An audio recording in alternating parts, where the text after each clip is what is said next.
Да бъдем откровени. Няма как с една единствена европейска рецепта да защитим децата във всички страни членки. Европа е мозайка от култури, ценности и възпитателни модели и трябва да уважим това. Затова тук не може да става дума за още забрани. Истината е, че проблемът не се решава с санкции, а с разговор, с обществено съгласие.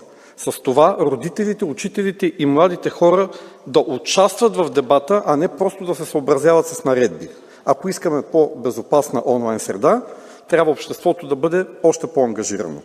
Вече разполагаме с важни инструменти. Директивата за аудиовизуални медийни услуги, с нейните ясни правила за защита на непълнолетните, както и с обновената стратегия Big+, която насърчава качественото съдържание, по-безопасни платформи и ефективни механизми за докладване.